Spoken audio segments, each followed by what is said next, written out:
We have Kinneret Hamburger, a 23-year-old IDF reservist now serving in northern Israel, joining us right now. Good morning to you. How are you doing? Good morning. To answer that question, how am I doing? I'll just let you know that just a few minutes ago, I got another message of another friend that has died today. I hope that answers the question. But otherwise, we're strong and we're on our way to win this war, not just for ourselves, but for all of humanity. You say, and again, every time I talk to someone there, including yourself, it's like the most sobering responsibility to have a conversation with someone who has the composure that you do. At 23 years old, I don't know that I'd be brave enough. But it sounds like to me you are extremely brave, extremely courageous. And as you said, all of humanity. What do you mean by that? When it comes to humanity, why is that the wording you use? Look, the terrorist organization Hamas that declared war on my country just a few days ago didn't declare war just on my country, Israel. Declared war on the whole of the Western world and all of humanity. It's enough to see what Hamas is doing, regardless of the fact that the IDF found flags of ISIS with the terrorists, enough to see or hear about everything that they have done, slaughtering men and women in the streets, in their homes, burning them to death, kidnapping children, babies, cutting their heads off. Awful, awful, awful scenery to understand that the enemy we're fighting is literally ISIS. And just like the Western world took off and erased ISIS from the world, we need to do the same now with Hamas. And that's why we're fighting for humanity and not just for the sake of our country. You have a strong history, as so many do, there in Israel. You're the grandchild of a Holocaust survivor, I'm told. Correct. Does that come into your mind every single day? Does it come into your mind now with the number of casualties in Israel, a greater number than perhaps, for sure, this generation has ever seen? I am a granddaughter of a Holocaust survivor.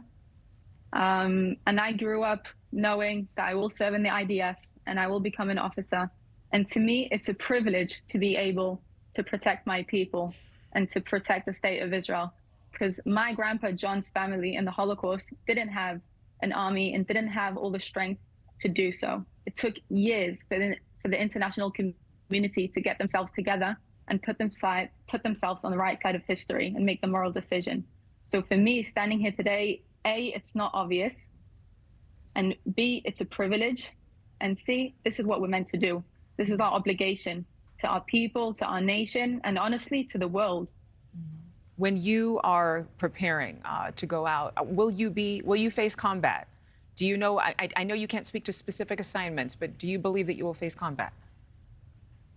I can't go into that, but I can tell you that probably every single citizen and a resident right now in Israel is facing it one way or another, because the war isn't happening just on the other side. It's here in our homes, in our communities. We've got terrorists running into every single home here, running in between our feet in southern Israel. So everyone is fighting some kind of combat situation right now. Well, certainly, and hearing the stories of innocent families, civilians in their homes, in their settlements, their kibbutzes, just mercilessly being slaughtered. There was certainly war there. One more quick question for you.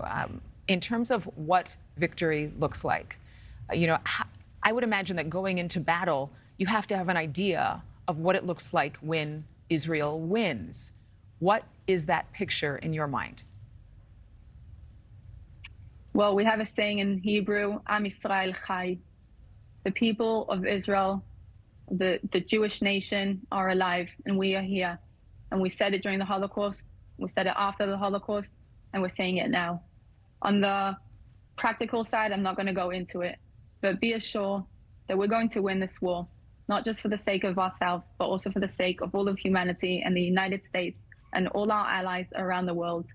And all I can wish for is for everyone else watching us now from the international community to join us in making the moral decision and standing by Israel. So this time, everyone could be sure that they put themselves on the right side of history in this situation. Thank you for watching. Go to newsnationnow.com to find NewsNation on your television provider. And don't forget to click the red subscribe button below to get more of NewsNation's fact-driven, unbiased coverage.